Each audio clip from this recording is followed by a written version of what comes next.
This is part one of however many of my ramblings about the sci-fi book I, or something else. We'll see. For now, that's the title. So, our senior year for English class, we have to write a novel, 12,000 words or more. I figured I got a lot of free time, so I'll get a head start in it. So, right now,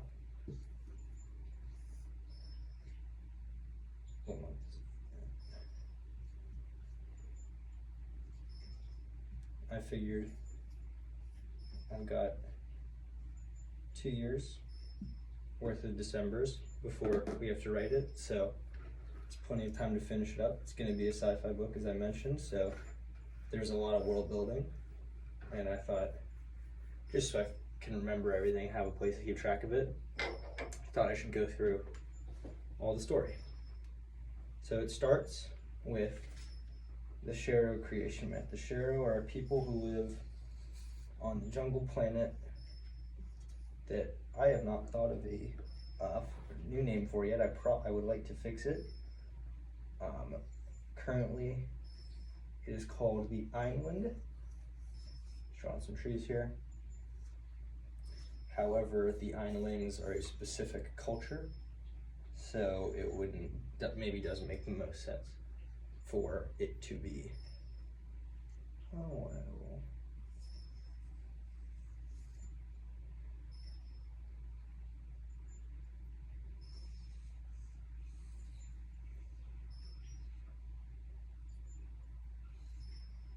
That's not a river. Thought it didn't make maybe the most sense for it to be called the Einland still. Anyway, the Sherho people. So the Einlings are part of the. I should specify. It's like Iceland, but with an N.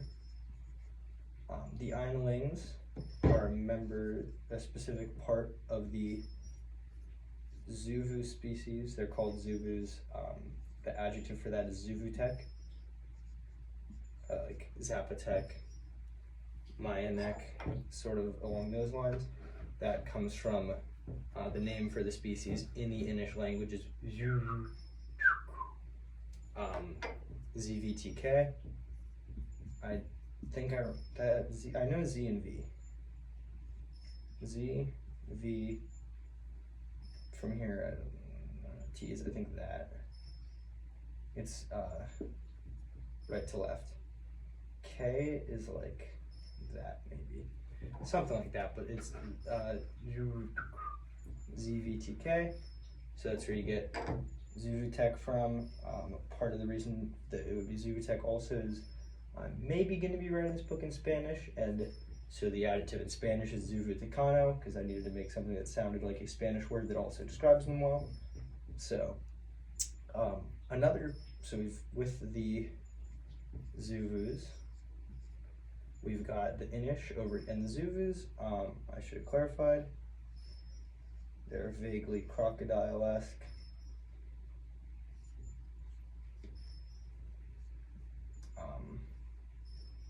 There's a Zuvu right there. That's not at all what they look like. They're big and like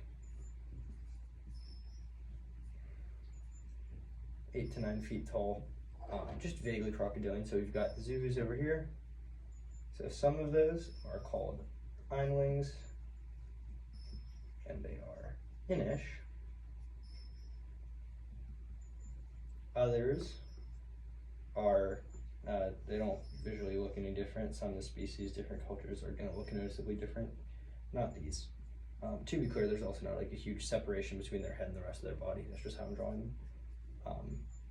Then over here, we've got the Sherho, and Sherhos, and they are Sherho.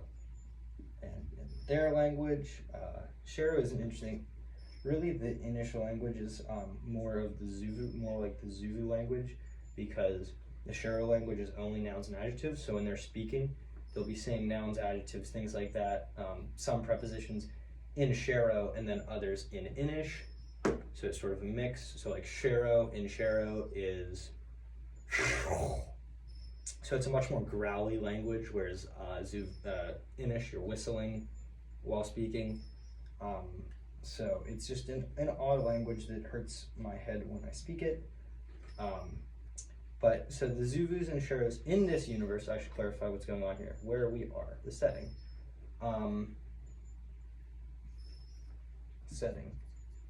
So obviously we're in a sci-fi world. In modern years, it's roughly 2 billion years from now. So like, you know, it's 2 billion 2024 or something ish. Roughly about 2 billion years from now. It's in our galaxy cluster, which to us is called the Laniakea supercluster. There was an empire called the Quetzal Empire, and that they ruled most of the supercluster about 1 billion years ago. So they call it, absolutely pulled from the word Quetzalcoatl, Quetzalcoatl galaxy cluster. It's not called the supercluster for them. So it is our galaxy cluster. It is a bit of a different name.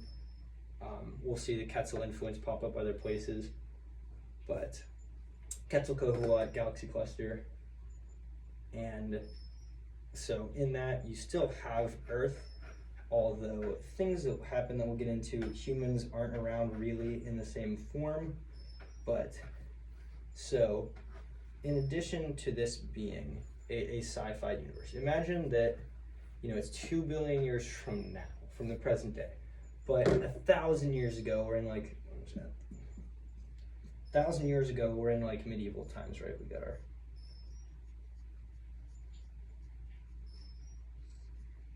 we're in the Dark Ages. And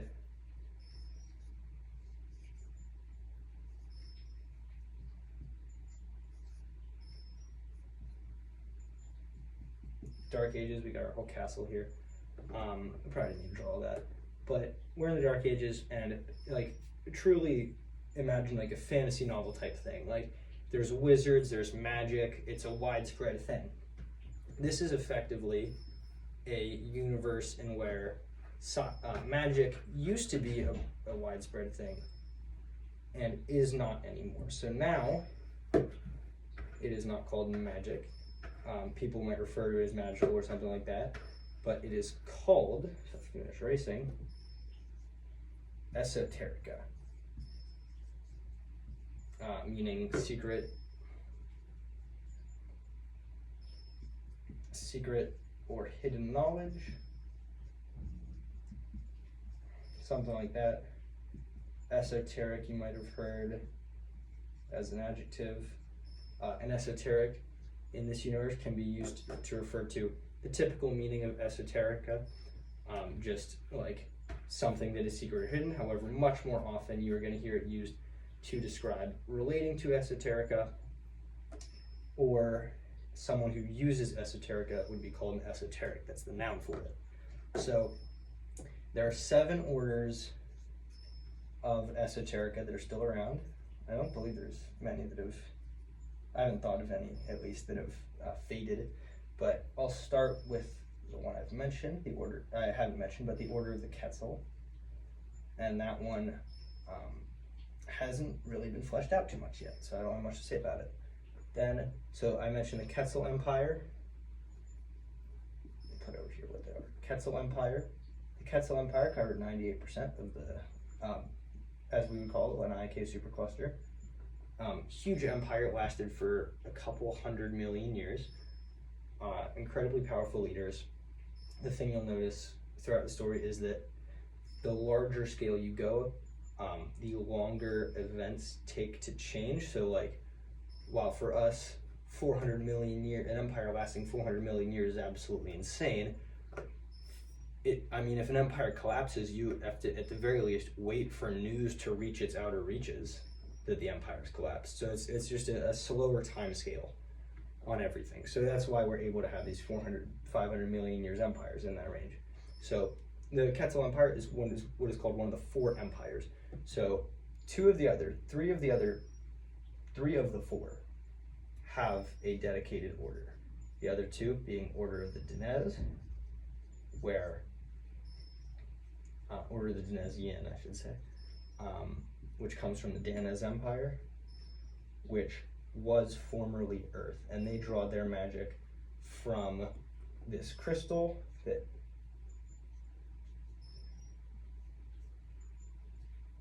I can't draw a crystal very well. That's a different shape entirely. But they draw their magic from this crystal. It's like a light blue. I don't have other colors if you couldn't tell. It's a light blue, and that is typically referred to as the crystal of life, that is at the center of Earth, or at some point within the next roughly 1.5 billion years is placed at the center of the Earth. And it's a great source of esoterica, of magic, power in general. However, it needs to be used using it is how it gains energy. It's like an exponential thing. The more you use it, the more powerful it becomes. So the Danez as an empire it was a pretty big empire, nowhere near the size of the Quetzal. They were 98%. Danez was, I think, about 15. Less than that, though, for sure. And they weren't using it a whole lot. So what happens is the crystal basically runs out of power, and it lashes out, and it killed the entire Danez species, which was humans. But they spoke literally English. I decided to make it simple, or a language that can be easily translated into English. But so we've got those two, and then we have the Order of the Xananarian, which comes from the Xananar Empire. That was not humans. That was Xananarian. That was a different species, which are called the Hylites. So these are both the same species. I'll do this right now. These are kind of the same species. And there's 9 orders. What am I doing? These two will be the same species, I guess. So the 5 and 6 you'll see are kind of the same species. There's no particular order to these. I just am listing them in a way that's easiest to explain. So the Xananarian Empire was, ironically, seeing as they have their own order, staunchly against the use of esoterica, and they're a major reason that it's not as widespread anymore. The other main reason is that the Fourth Empire, they just sort of didn't like it. The Fourth Empire was called the Avedonal Empire. They went around killing esoterics, so they were definitely a much bigger reason. So they sort of thought magic was just wrong to use at all, whereas, so they just went around killing people for it. They invented multiple species of robot people. So you've got I'll just say these now. Icarant, the Oni, that's already the portal.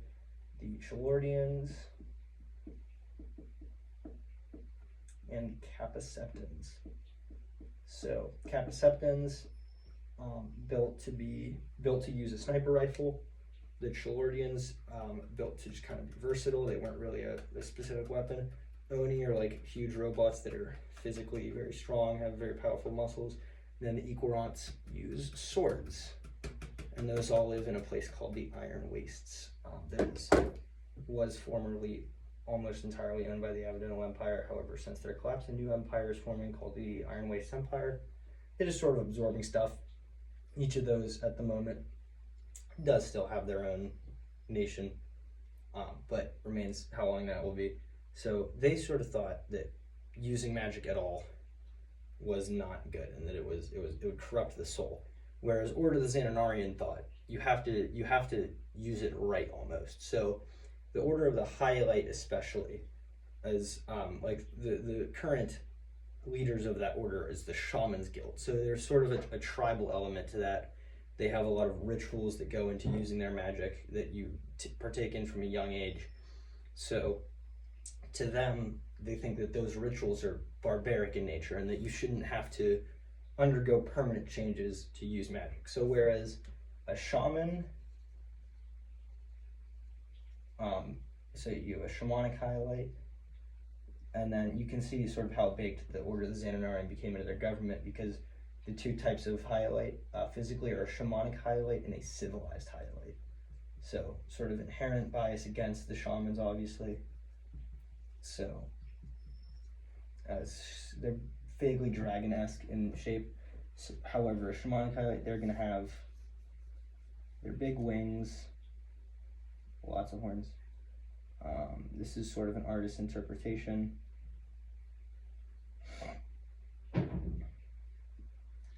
It's not very good. And then they're going to have very sharp claws as part of the rituals. Whereas a civilized highlight is going to be, so we have like this height. A civilized highlight is going to be notably shorter. Oh, and they have a tail also. A civilized highlight has a very stubby tail, very small, ineffective wings.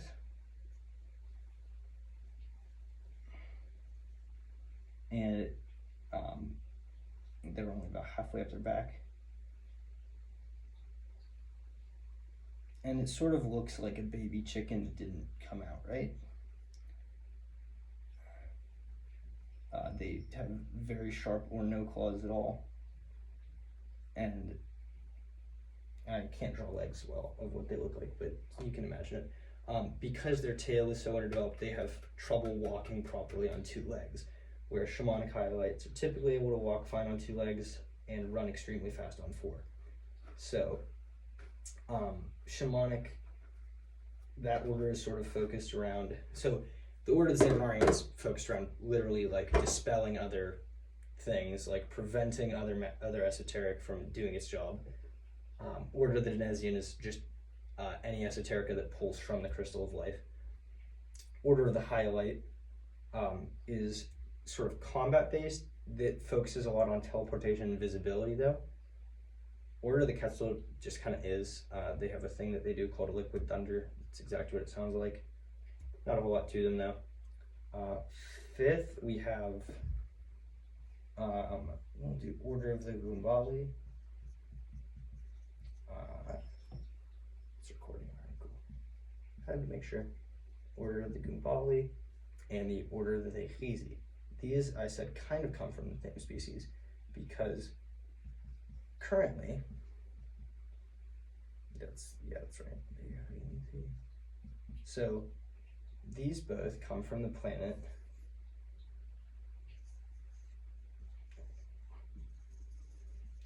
Mikfej,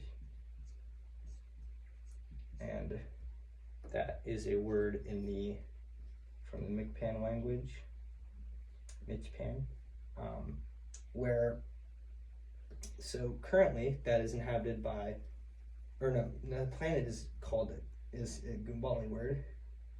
Mikfej is not the planet is Achla, Atzila, I don't remember how Gumbali works. It's that, and is inhabited currently by the Mikfej, which contains two subgroups, two subcultures that similarly to the Einlings look about identical. The Gumbali and the Micpan, where Mikfej basically means like all people and Micpan means our people, is sort of how that works. So that is the current inhabitants. Obviously the Gumbali use the Order of the Gumbali's magic. The Micpan, if they're going to, either obviously use Order of the Gumbali, or much more often, Order of the Techizi, where the Techizi are an extinct species of plant people who formerly inhabited Achila 200, 300 million years ago.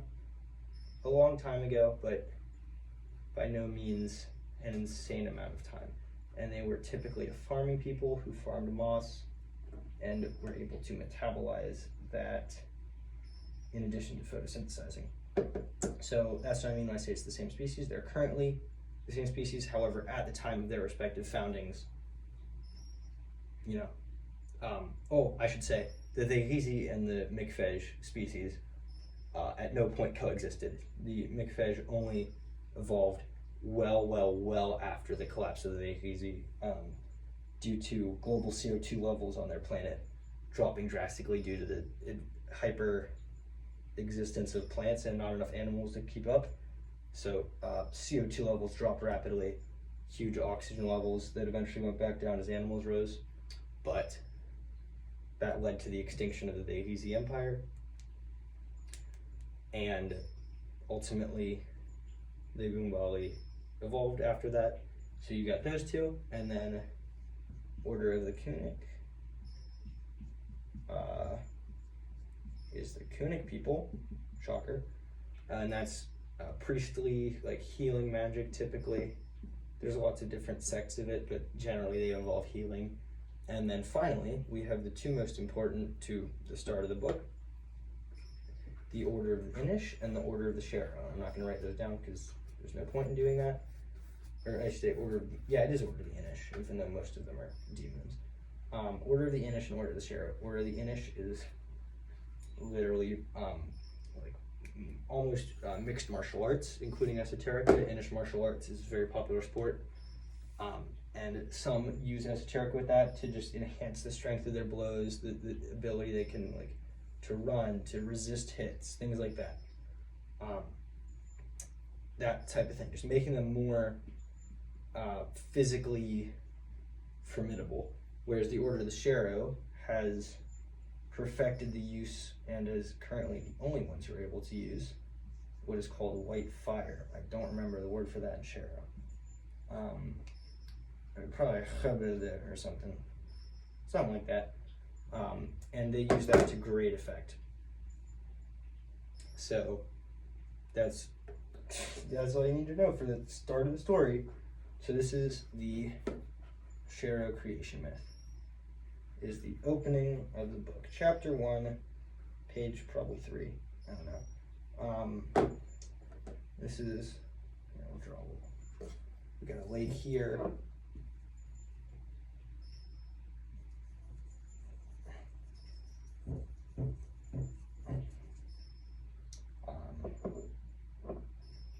Sun. We got our sun. Then they have the Sherho temple, which is at somewhere. I have a thing written down with where it is because I can remember. The temple at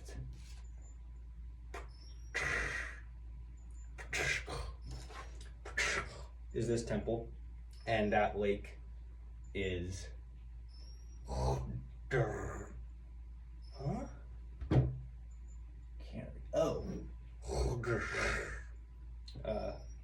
Chodesher is the lake, and then Petishek is, I guess you could call the temple. So we'll just draw that for the temple, where that's the altar, and then that's the main temple building. Sherho temples typically have a large, very high off the ground altar at the front, and some pillars surrounding it, so you'll have 4, I guess. There's 2 at the back that you can't really see very well. So at the start of time, before there was the great ball of fire rising over the trees in the morning, before there was the temple at somewhere, I don't feel like looking at the paper, and before there was a lake at another place that I don't feel like looking at the paper, there was only the rivers, the Great River, the forests, and the red man. I don't have a red marker, but Sherho myth is unclear if the red man is a Zuvu or not. So we're going to draw him as a standard stick figure. So he's red. And he makes his way through the endless nights that he is living in. You know, he gathers wood to make fires when he needs to go to sleep and to stay warm. He eats the fruit of the trees. Got fruit here, I guess.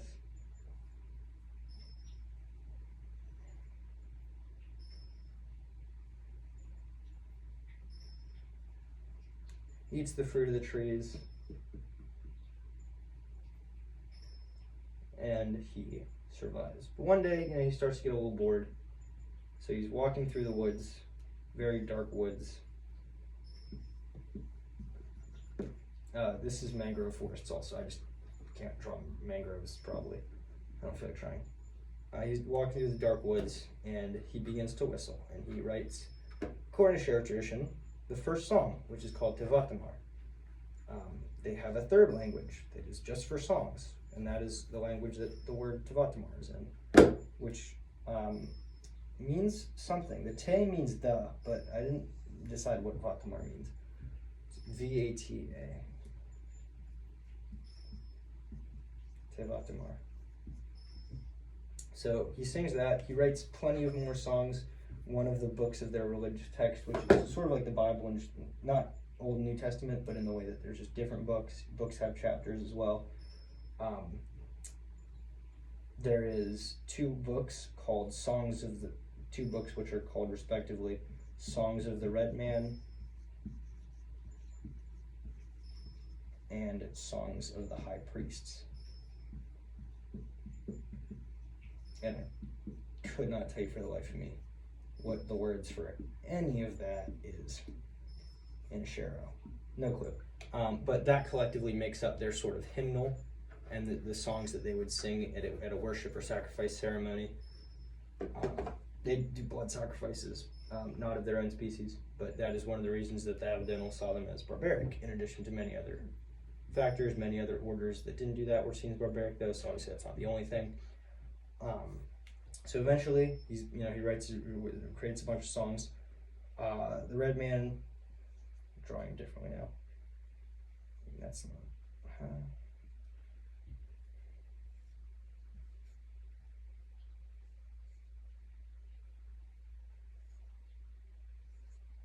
He starts to get a little lonely, So he's crying or something, and he takes the day's firewood, and he decides that he'd rather be with others than be warm. So he takes that and he weaves it into. I'm gonna figure out how to draw these. Oh no. Let's go kind of snowman hands. We'll just say that. That's not at all what they would look like. Weaves them into Oru, the first Ashe.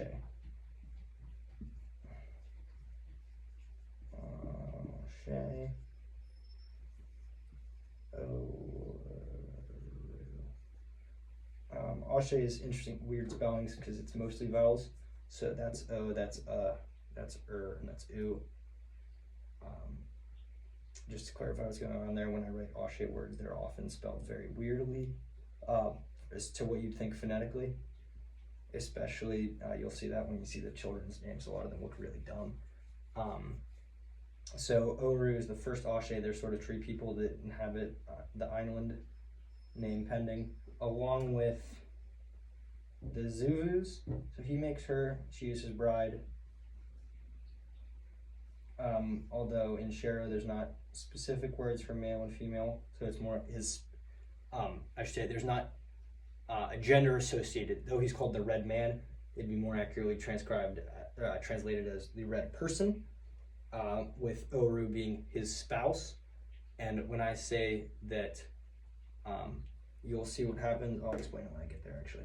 So they have 4 children, and those 4 children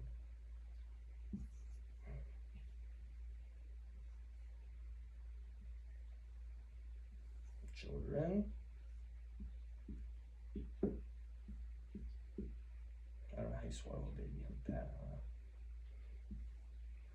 So there's 4 children,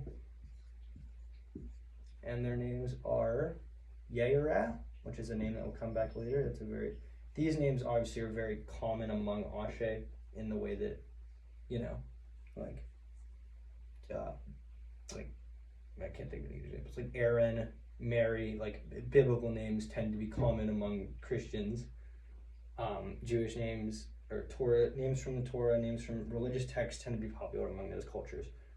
Yeira So like this is that's what I mean when I say it isn't often how you'd expect it to be read. Yeah, you're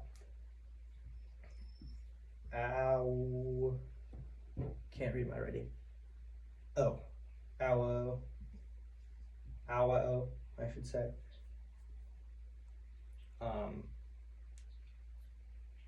Ayuja. Yeah, Ayuja.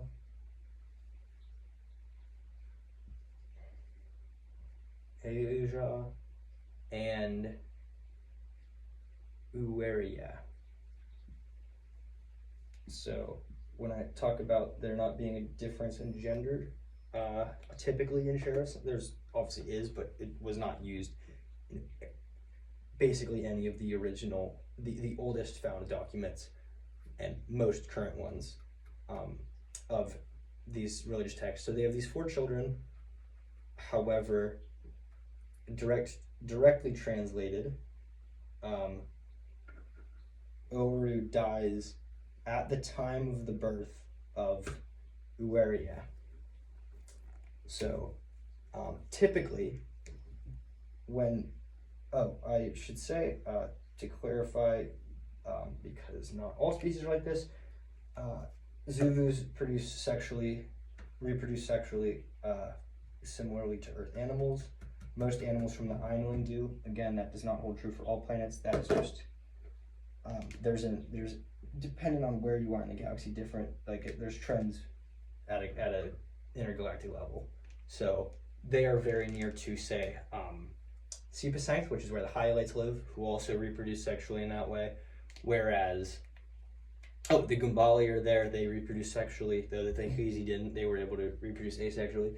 But, or no, not the Gumbali. The Gumbali don't. What am I talking about? The Tehuzi reproduce asexually. The Gumbali have,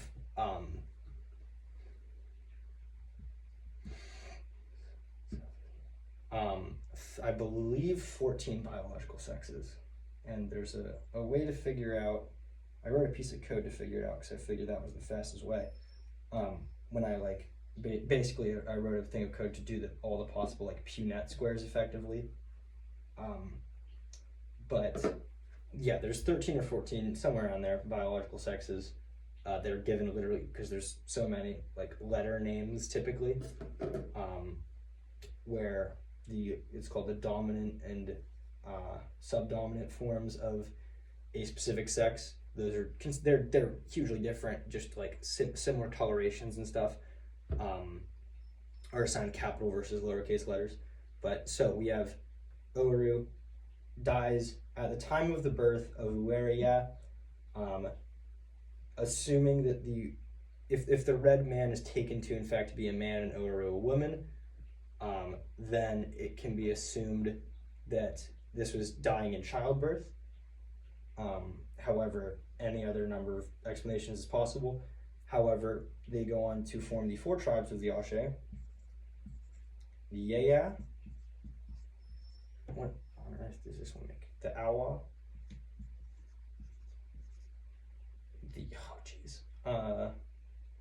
The Elja. Yeah. Elja. And the Weya.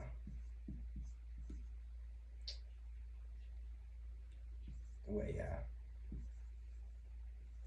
Is it Weya? It is Weya. Okay. I have my reference paper over there. I don't know. It's not in frame. Yeah, I have a reference paper right there that's got some of the stuff, especially with this, because this is the stuff that just the most recently come up with. So I've thought of it the least, so I just don't remember the words as distinctly. I also changed up some of the start of the story. So these are the 4 tribes of the Ashe, with Oru's death cursing the Weya, and the wording of the first book of the Sherho religious text, I didn't come up with a name for the combined thing, says, quote, "The Weya were cursed by the death of Oru, and as a result lived in a squalid shame." So there's very much some prejudice inherent in that, especially, honestly, whether or not this religious text, these events actually occurred, especially if they didn't, though, of just sort of making this one tribe inherently seen as worse. So that The red man then, I forget how he makes. I don't know how much of the myth I had written. So he does that, and oh yeah, Oru dies.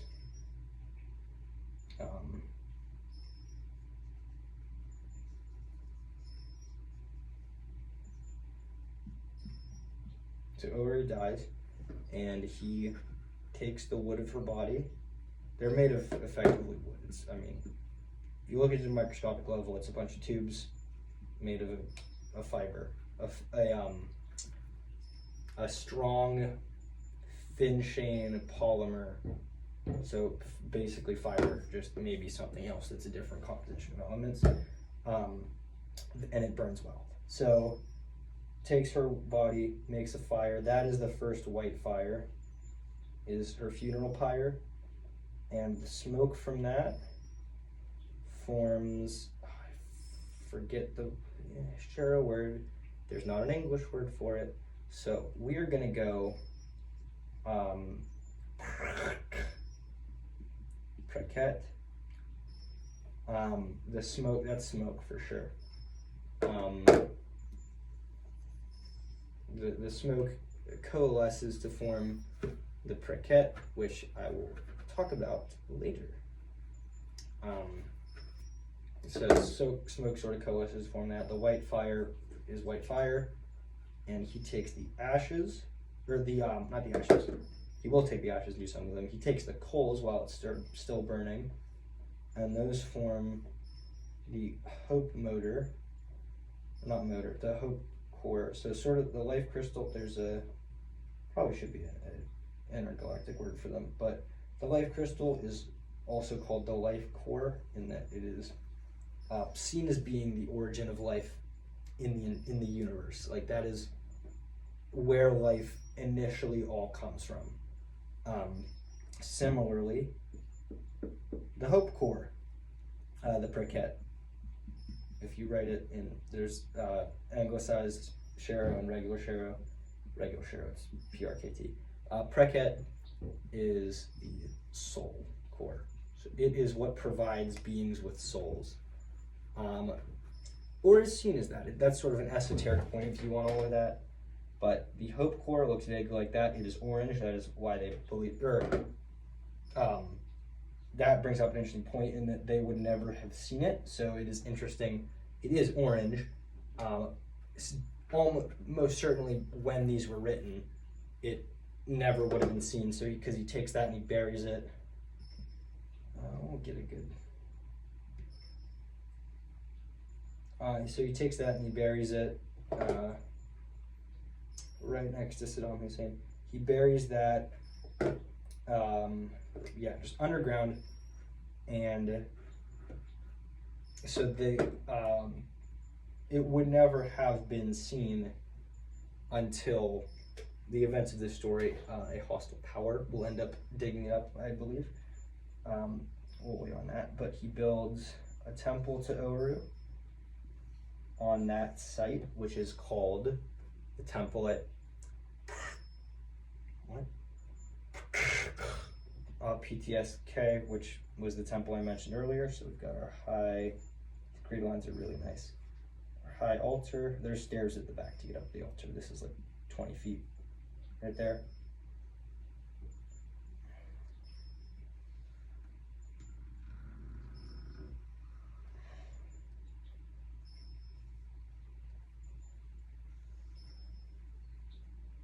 These are the pillars at the back. And you also have fire, you have a brazier on the pillars typically. And during a ceremony, that would be white fire. Other times it is going to be, this has an entrance. No, it doesn't. It has entrance on the side. Little like subterranean, like you go under it to get in on the side. There's no real way to draw that here. But, and here actually, this is just a sort of general temple. Here is an overview of the temple complex. So we've got our main temple, we've got our altar, and then we actually, instead of pillars, have 4 auxiliary temples that were built later. So here are the initial 4 pillars. and now there are not pillars, but these like L-shaped sort of brackets on the sides of the auxiliary temples. And then we have round pillars at these 3 points. In the way that to humans, 3 and 7 are often seen as like important numbers in mysticism, 4 and 6 are seen that way to the Sherho Inish, to the Zuvu people, I should, and to all inhabitants of the planet Einling, because that plays a role a lot in Ashe stuff too. Probably, I haven't come up with Ashe stuff yet. Why not? So this is sort of our general temple, I guess. But there's a temple there eventually. You know what? Why not? His tears make that lake that I mentioned. Oh no.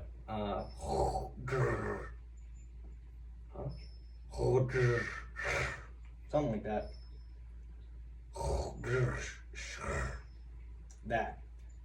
Those are some letters that I should not have put next to each other. It's bad. I hate that. So we've got our temple here. His tears form that lake that I mentioned. It feeds into the Great River. It's not the source of it, though. I'm not drawing the lake again. It goes in to the Great River. And so he takes the ashes from that, which I mentioned he's going to do something with the ashes.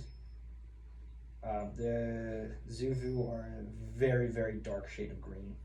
So he takes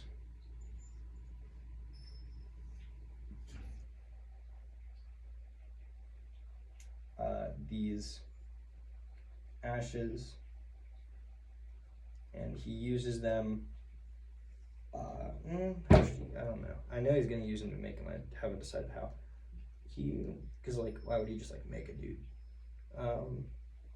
Now that his wife is dead, doesn't have a reason to do that. So there's Ashes. He, we'll say first off, he marks way out with ashes. Like, where's an interesting spot? I don't want to do forehead. Under the left, for him, the right eye. So right there, there's just like a spot, and we'll say that on actual Ashe, that is literally like not in mythology, that spot on Weya Ashe is animal cells. Like it's not the same thing. So there's clearly like, and that is effectively what they think is the reason for that, is that it was these ashes that are later used to form the Zuvu people. And how should they be formed? He marks him with ashes. And then, I don't know. Oh, you know what? Take some of that fruit from this tree. Erase it immediately. Take some fruit. Makes I guess then he's eating his wife if he makes some food with it. That's bad. You know what it is? Because the Zuvu evolved from water-dwelling creatures. He takes the ashes and he marks Weya, and then he goes and has the ashes in his hand, dumps them into the river.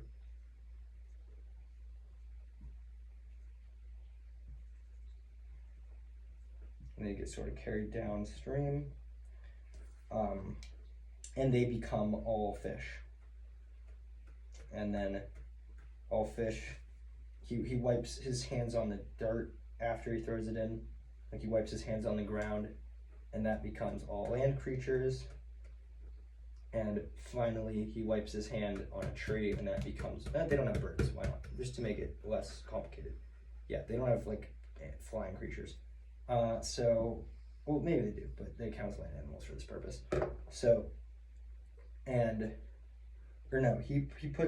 He dumps it into the water. Yeah, that makes sense. Because he wipes his hands, that becomes land animals. He dumps it into the water, that ends up making the Zuvus and the fish. Because it was a lot more material. So that is the end of the first chapter. None of that would be explained in the book, obviously. It is literally just the creation myth. No background is given on the shape of the temple at somewhere.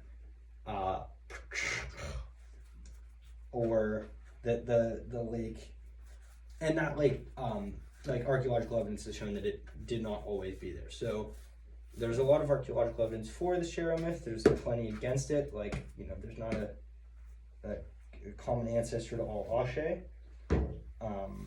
which sort of would need to be. But so that's the end of chapter 1. Yeah, like no context is given for the story. It's not explained that it's the Sherho creation myth. It just like starts with like at the dawn of time, before there, or at the. I think the first words of the Sherho. I have it written down somewhere. The whole myth. I think the first word. That's not the start. Many aeons ago, I think. It's like many aeons ago, before there was time. And then it goes into like, before there was this temple, before the sun rose. I forgot how he makes the sun. I forget what. Oh, it's his fires make the sun. He leaves his house like chimney effectively. There's a name for it. I don't remember it. I came up with a Sherho word just for this. There's like a chimney. This is your house. Where on the inside, this is where your fire is at the back, and then side view, time. Because it looks the same. Like this is in the center of the top. We've got our door here. Side view, fire at the back. Smoke is going up, and you have a thing here that routes it to there. That stops, that has, what's the thing? Is it like this? There's like Tesla's one-way valve. It's like this or something, I think. Like that's the inside where smoke can get out fine, water can't really get in. But you do that, and then you probably have some like barriers just like this, along there. And that effectively is gonna stop water from getting in and putting out your fire, I would think. I don't know, haven't looked into that obviously, but you have a lid for this that you can shut. So he, at some point, typically you don't shut it because that would keep smoke inside. He accidentally he went and got, I don't know, firewood or went hunting or something, and left the lid shut, and he got home. He pulls a little cord that lifts the lid up, and it was so much smoke that became the sun. So the sun, canonically, to the Sherho, is smoke from that fire. And that would have obviously, like, white fire is a phenomenon where nothing is being combusted. Atoms or like molecules are just being ripped apart. You're basically cannibalizing them for the energy in the bonds. And that is so much energy that like things are getting torn down into pure elements, effectively, a mixture of their pure elements. And there's so much energy in those bonds, and I'll debate if it also explodes atoms. It might like get atoms down to like carbon-ish or something like that, and just I don't know what the verb for fission is. Separate them until they go a higher period element, higher up on the periodic table. And then there's extra energy from that. But it is extremely dangerous. As part of the quote-unquote spell, when they cast it, they're determining what the fire can and can't burn without any like direction, in quotes. It will burn everything, including them. So they are saying what it can't burn, and that can be as specific as they would like. It could be, not burn anything, just a party trick.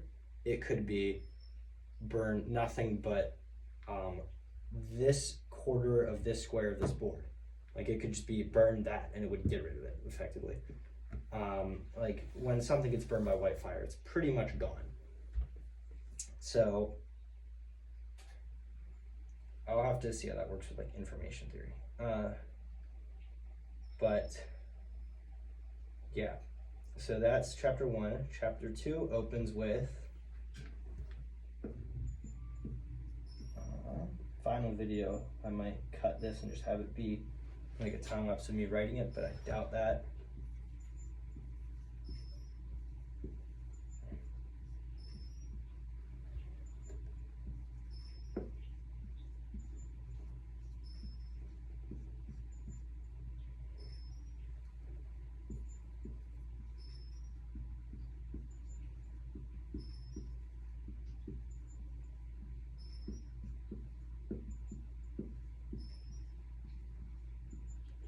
There we go. So that's the narrator, who is, I just put a chapter, I forgot to write chapter 2. That's chapter 2. The narrator is the parquet, that smoke thing. So that sort of, that is one of the few cores capable of anything, really. It's the only sentient one. No, it's not, actually, never mind. One of them I want to mention until significantly later. It is one of the 2 sentient cores. And it is the only quote-unquote organic. It's not the only pure esoteric one. But yeah, it's almost like metaphorical, where it's this, I say wisp in quotes. It's not visible. I just sort of imagine. What? We're having hot dogs. They are just about ready. They are ready, probably. Okay. That was my mom talking about dinner. I am not too hungry. I will get that later. However, sort of wisp-like, almost similar to Pokemon Ghastly, similar to a will-o-wisp, in that you have layers of sequentially weakening light, aura, whatever it is, and yeah, but it's invisible for the most. I mean, there's one specific time in the story where it will become not invisible, but I still haven't decided why that occurs, so it just kind of happens. It is the narrator, and its thing, draw a little wisp. Just for reference, this will get explained later. His name, because he will get a name, is I. Like the word, like that. So that, the highlight, he's friends with the highlight. You'll see it later. The highlight letter for the sound I is that, vaguely. So, just because I like his there's a ship that is very famous called, a model of ship that is very famous. Oh my god, turned out really good.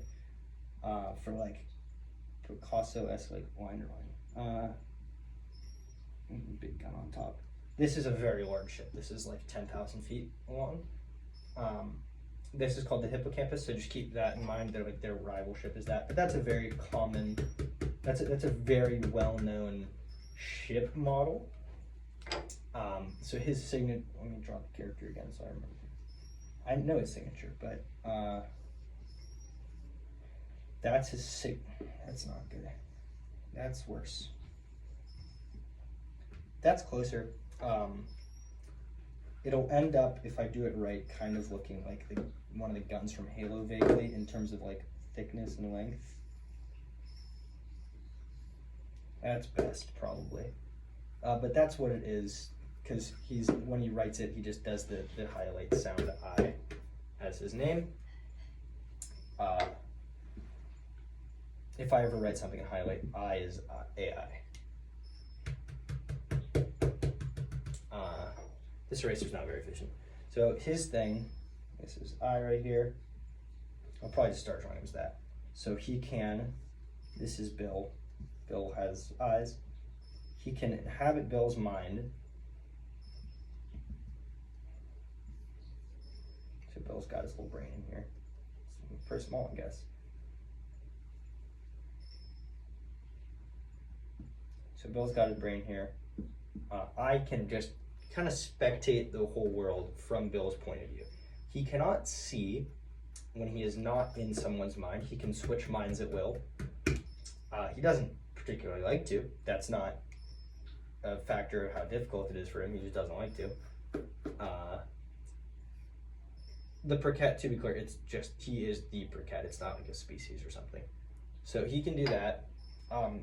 He is invisible. He is unsensible. Like, a thing does not know that their mind is being watched by this little guy. And he cannot, like, communicate to anything in any way at this point. So the start is, yeah, him being like, where am I? He is inside the mind of, I cannot draw these. Okay. I'm gonna try. This might take a while.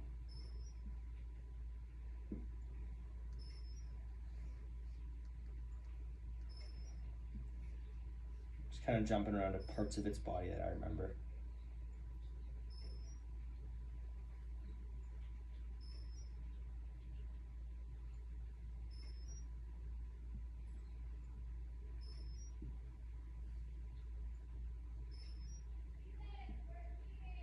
Okay.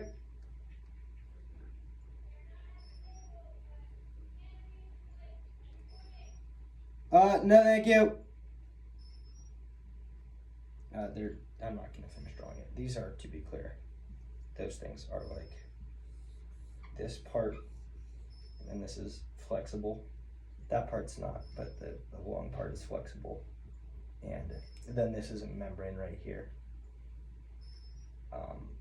So that's like a barb type thing. It's not just like a weird shape, where this is the point that they're stabbing things with. But that's its face. It's got 8 eyes. These antenna things are eyes. I'm not gonna draw the body. It's just like a plated worm type thing. Think vaguely centipede, I guess. They're a member of Kingdom Cavernidae, or probably Cavernidae, Cavernia maybe, I don't know.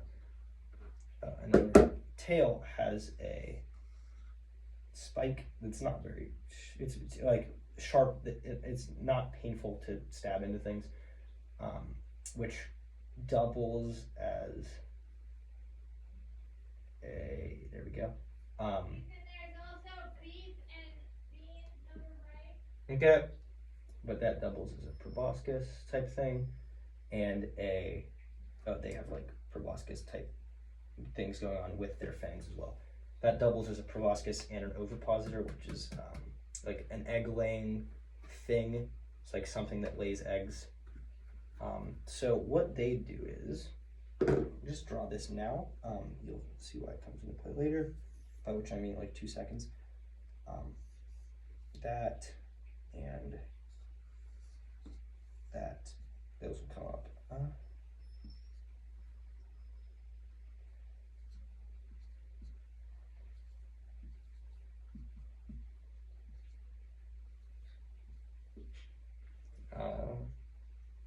That's not a great visualization of colors, but you know, it'd be better served as being a semicircle actually. So that's a handy dandy thing, because now I can have like the company that sells these represent stuff with like this, where it's easy. That's not gonna work.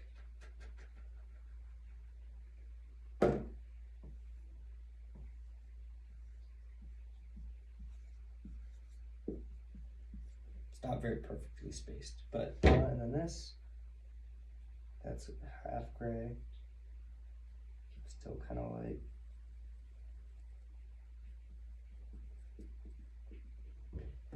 So just looking at like, so that I can draw it, lightness on the y-axis, and then other thing that I forget, I'll call it potency. I'll explain what it is. Potency is actually a pretty good name. So it goes.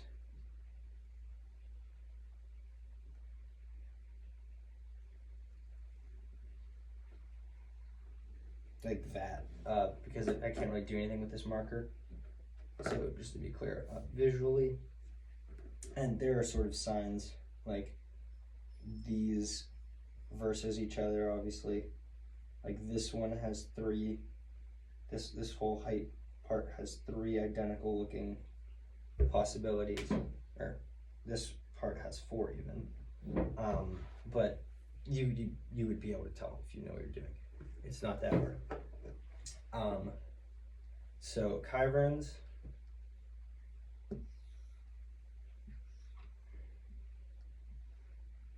We're just going to use a person.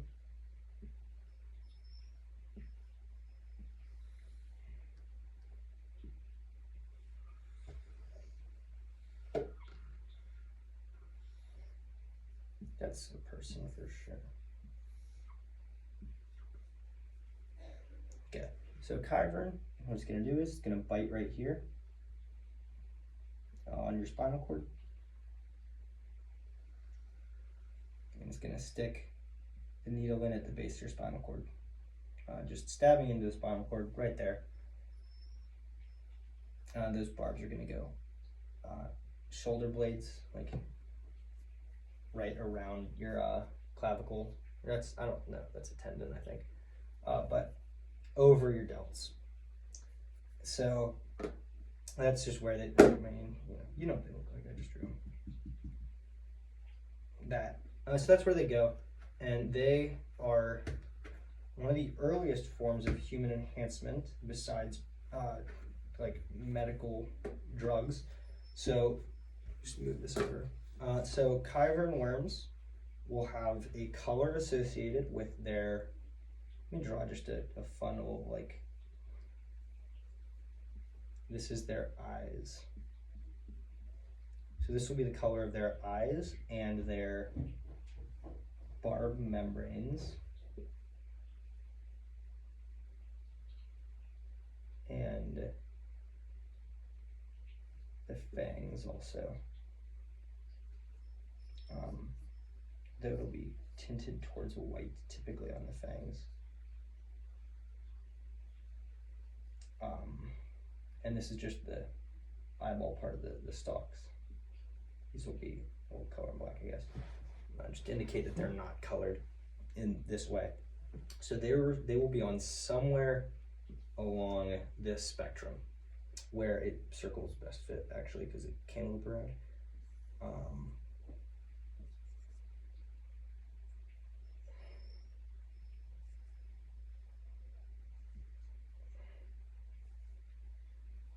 That's way too close.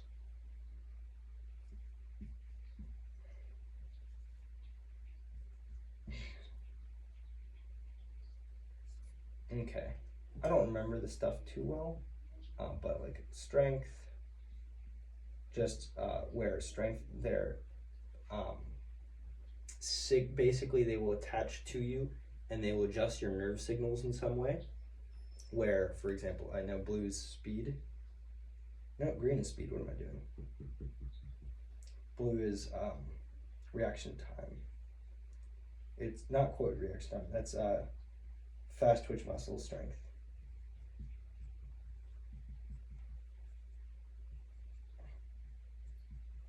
And green is speed. So for example, on speed, that would be like, or speed's a bad example because that one doesn't make a ton of sense. Indigo's reaction time, I remember that. I remember this section.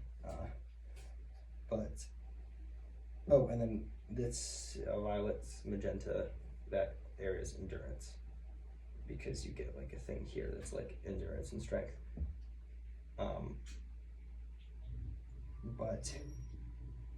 And this symbiosis between Kyverns and people was discovered 750 million years ago by, I have not mentioned them as of yet, the Vonker. If you want to get technical, Uvanar,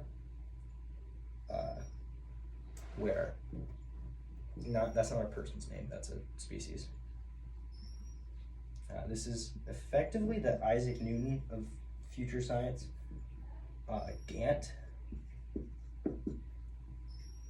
no last name. The Uvanker are not robot people, but they are the only lead-based. So if you've heard the phrase carbon-based life, if this is group 4 or 14. I should say, depending on if you use the good method or the bad method, where 14 is the good method. I tend to just go like ignore the transition metals. It's 1, 2, like the group is just the group. Carbon-based life forms. Then you've probably heard silicon-based life forms. This is the right number of columns. If you've heard of that as like a theoretical thing, then the following elements are also, and the reason that will work is elements that are in the same column like to behave the same. So silicon behaves similar to carbon, as do these other ones. So there's also, however, germanium, tin is Sn, and lead is Pb. I'll just write this here. So most organisms are carbon-based. The Gumbali, the mikfish are an extremely unique species in so many ways. So if this is carbon can make 4 bonds.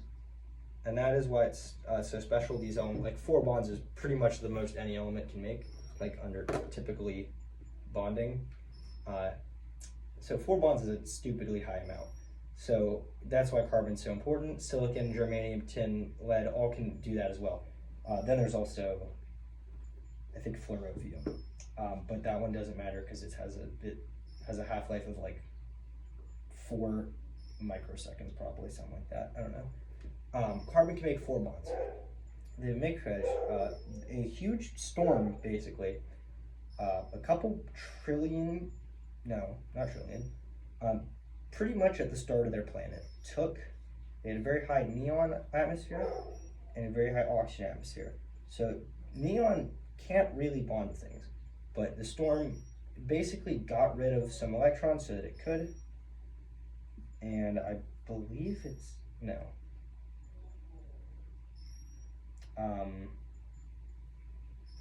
You know what it is? It's this plus 2 minus. So that just means that it's a neutral thing. These can each bond to 2 things.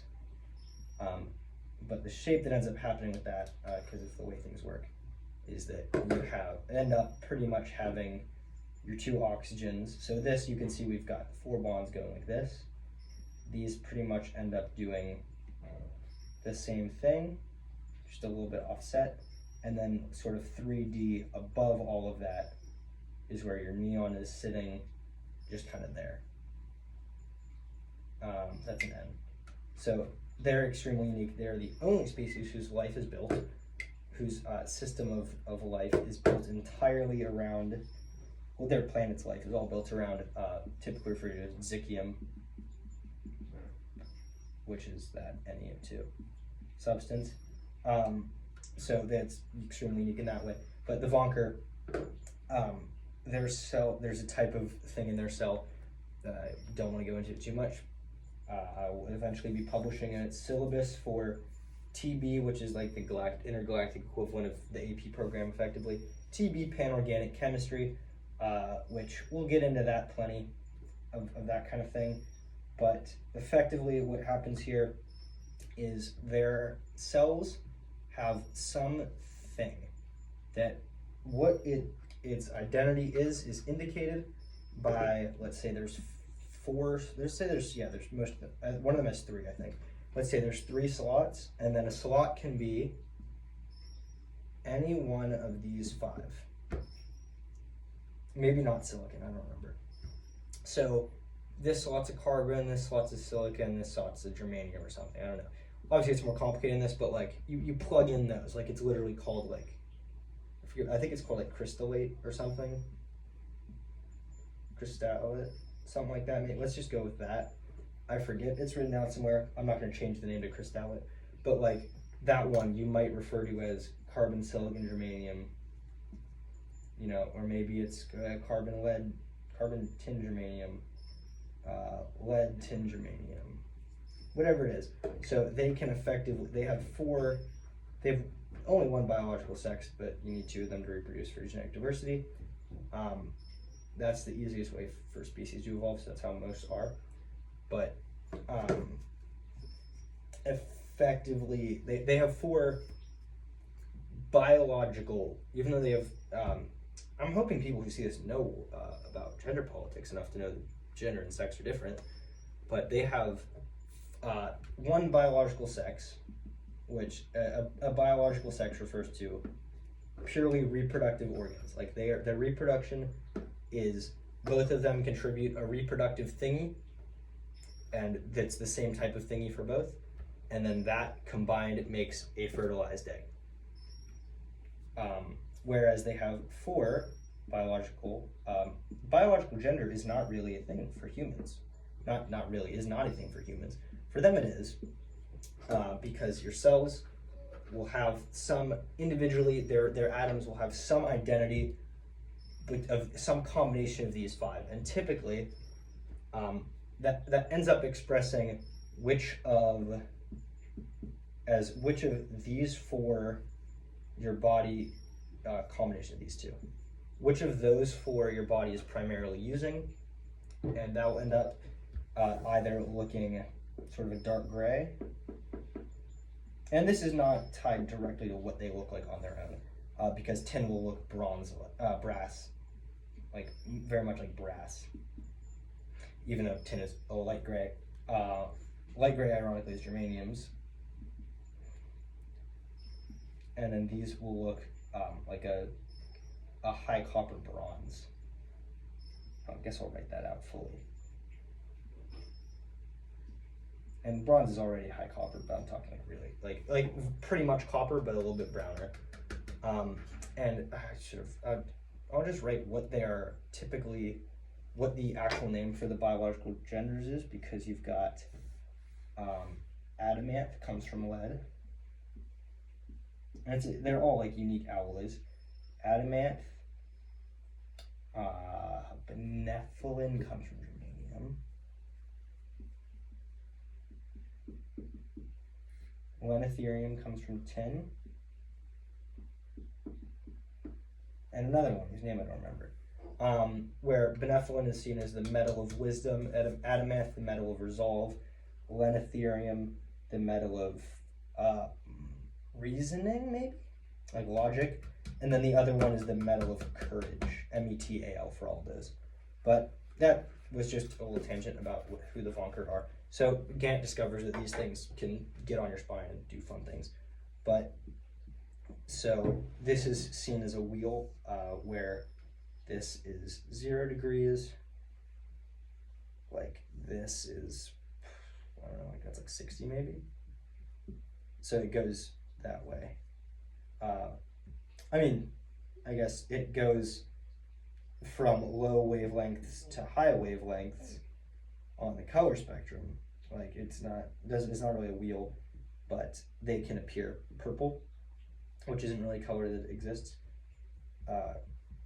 Strictly speaking, it's kind of weird because it's basically like this is the spectrum of colors, and when your mind sees this, it goes, oh, that's red. When it sees this, it goes, it's blue. When it sees this, it goes, that's green.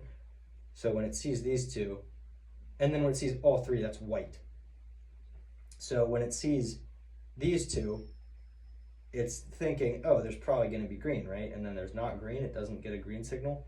So your brain, humans, animals, I guess, I don't know what all has this, have basically made up the color purple to explain when there's not green. Because like with the other pairs, it's like you can absolutely have, you know, like when you have just these two, it's just like a color somewhere here that is tripping them. When you have just these two, it's like a color here. But when there's not green, your brain kind of doesn't know it's up, so that's where purple comes from. But, oh, my back.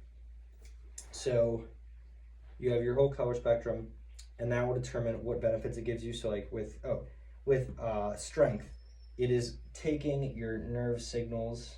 So for all these, it's taking your input nerve signal, modifying it, and then some better output nerve signal, or we have deemed to be a better output nerve signal. So for reaction time, it is, well, reaction time is odd. That's a weird example. fast twitch muscles, it is improving the speed at which they are able to twitch, and their like here's a better example. Endurance is literally this worm is absorbing lactic acid and eating it and metabolizing it. So instead of your muscles getting tired, they don't. Well, they do, but they don't get lactic acid in them, so they don't hurt as much. It is also like able to provide you with a supply of oxygen, so that helps. Strength, it's taking your nerve signals and being like you're like, if you basically said, oh, we need to, lift this boulder. That's not a boulder. We need to lift this boulder.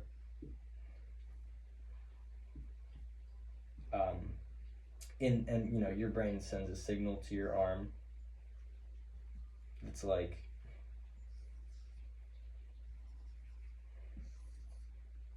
push, like hard. It's like push. It's basically taking that, and instead of being push, the Kyvern looks at that.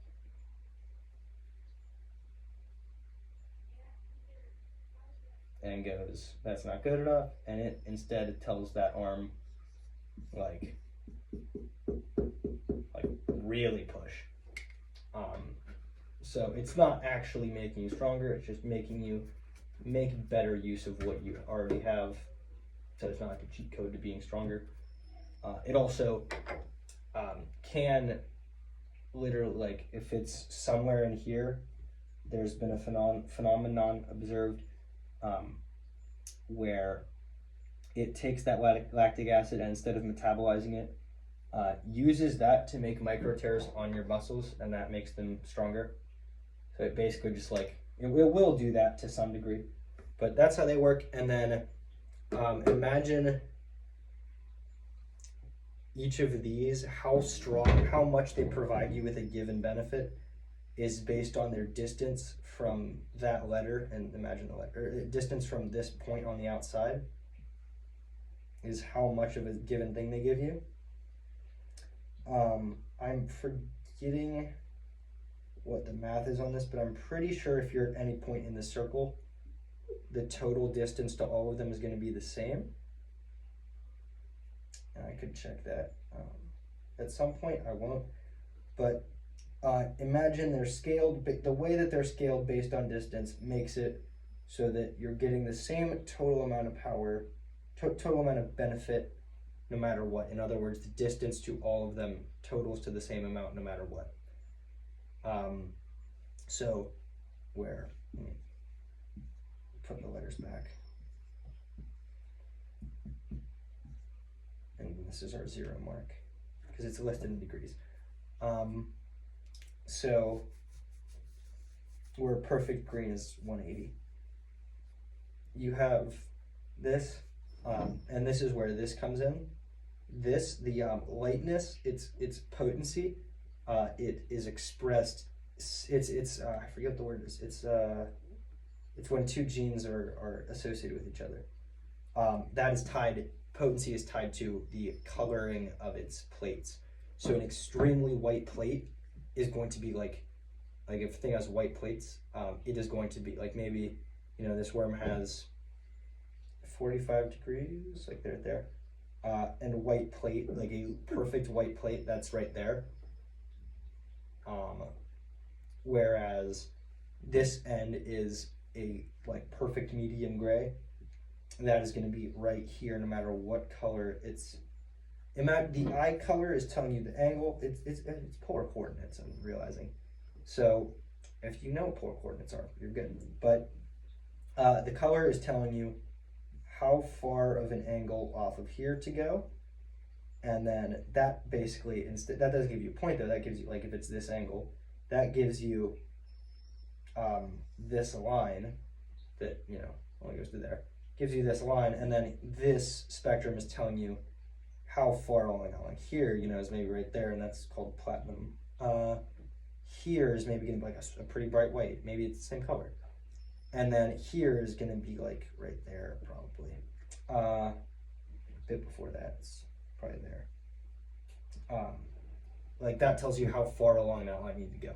So when it's at that 0, and it's called potency because it's how much of how much is this specific color being expressed versus, all these 6, 7. So just a little side note on that. So he is inhabiting one of those on a small, in a small Chiron breeder shop in the planet Core. Once again, there's a lot of jungle planets. It's a pretty common biome. Core's temperate forests.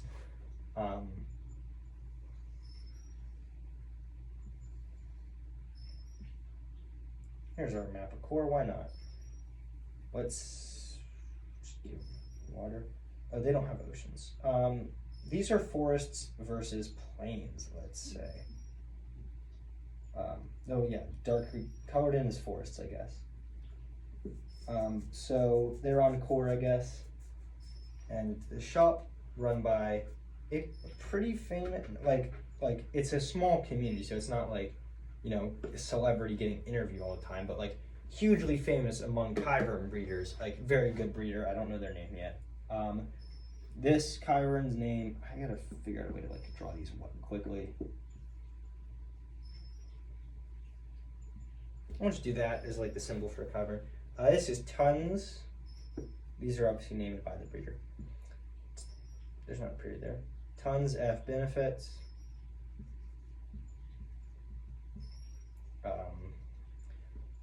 Tons is a like on that scale where just a part. Here's yellow, here's green. Tons is like there. Yellow is, I forget what. Something for sure.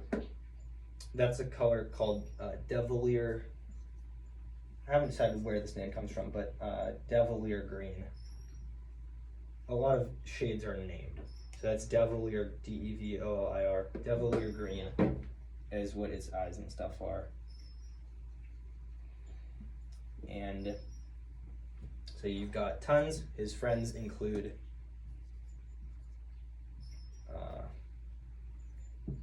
makes you stronger. I said other ones in the shop makes you stronger. Who is red for strength and is like very light. And then we've got over here, mom first.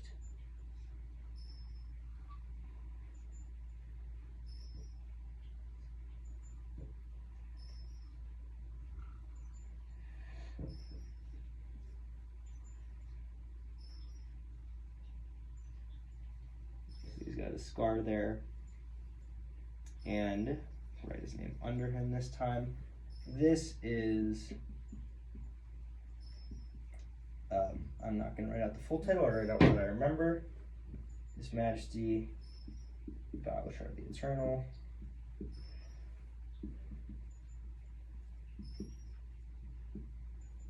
Primeval Creator, I'll just say it.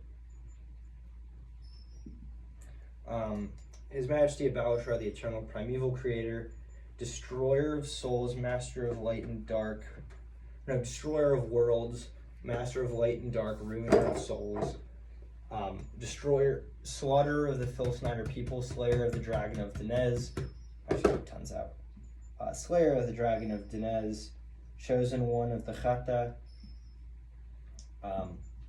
Leader of the something rebellion, I don't remember all of them. It's a very long title, it's about half a page. He is the current empire of the Quetzal Empire in the way that, like, in the way that the queen, or the king, is the king of the British Empire. No one really respects that in the same way. He doesn't control anything pretty much, but he's fun. He's killed billions. So this is tons, though. He has not killed billions. Doesn't need a period. I don't know why I keep doing that. So this is tons. He, shaman. Oh, you don't know what shaman is. A person comes in and wants to get a worm. Kyvern worm is, I don't know if I've just called them Kyverns, but it's a Kyvern worm. Because there's other Kyvern things, like there's Kyvern flowers. Because Kyvernia is the family, and it is very diverse. So, like, Chyron flowers are not flowers, they are just stationary chyvernids. A chyron worm is a non-stationary chyvernid. So, shop.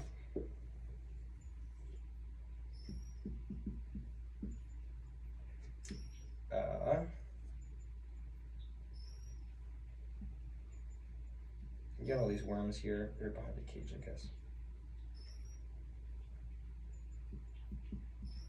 Oh, those guys there. So this person walks in and trying to think of what they look like. Shaman is a human, in quotes. So you may remember how I mentioned that the Dinesian Empire all died, and that was humans. Their culture was basically ours, sort of a revival of ancient stuff, though. Like a lot of, in the way that we have a lot of things named after the 7 deadly sins, like that's a trend, sort of. A big thing for literally millions of years for them was Greek and Egyptian mythology. So that crops up a lot in their culture. But, oh, I should say, because this isn't just the story of the book, there's also all the things in it. Quetzal Empire represents nothing, actually. It doesn't really represent a particular empire. It's just cool. Zananarian Empire. What do they represent? I forget.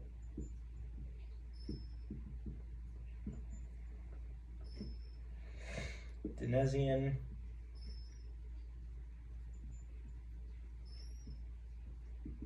And Abdonal. I'll throw Iron Wastes on there. So Iron Waste Empire, again, they're the successors of the Abdonal Empire. They're in the same place, but it's way later now. It happens for me. So other countries I've mentioned, let's think. Highlights. We've mentioned. The Bengali don't really represent anything. They're just cool also. And then, anyway, Zanzibar Empire represents, I feel like the British Empire is a good, yeah, British Empire.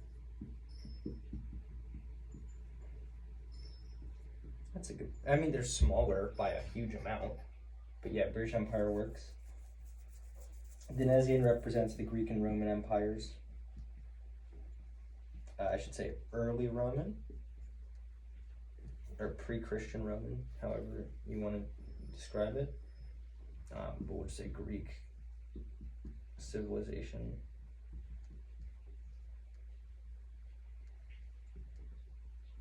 Ancient.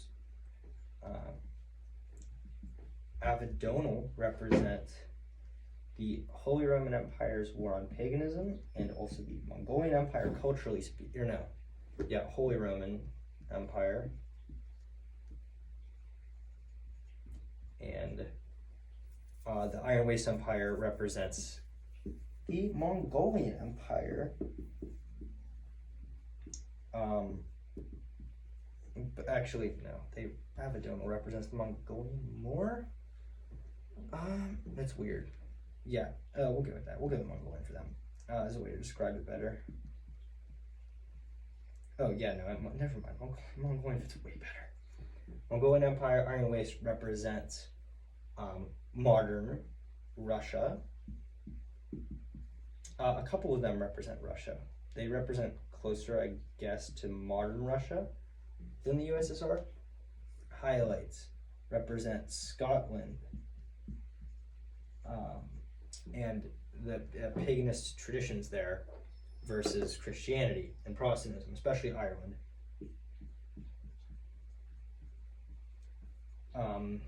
Like paganism versus Christianity. And then we've got, what else have I mentioned? Brought up? Oh, Sherho. Indigenous America.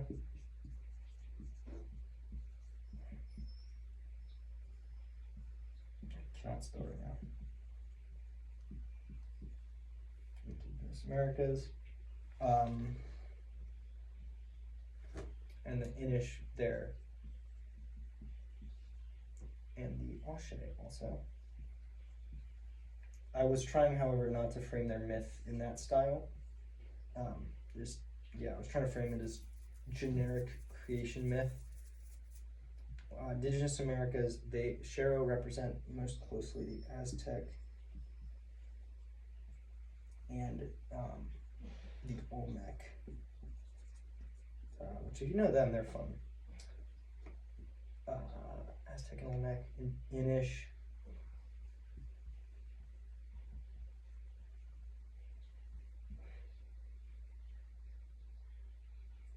Indigenous Americas. These are both Americas specifically. I just don't feel right in Americas again. Oshe, the Incan Empire, and the Inish, the Mayan Empire, and the Zapotec. Incan counts and one fits there. And again, I kind of don't like. Vaguely. Just things and what they represent. I don't think I've mentioned any other like places. Oh, the Vonker represents Germany, not the World War II part or any of the World War parts. They represent Germany.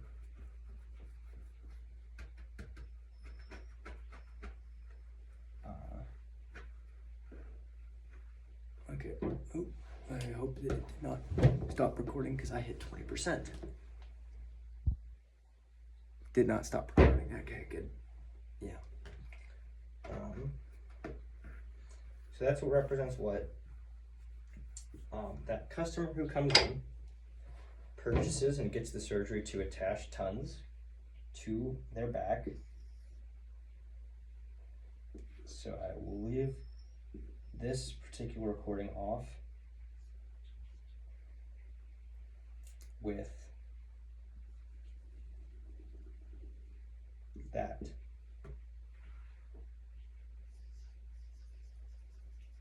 And I might start the next one with flags and art.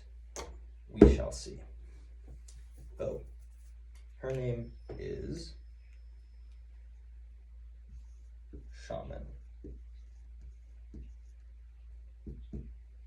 Not like the highlights, just Shaman. We'll get into that.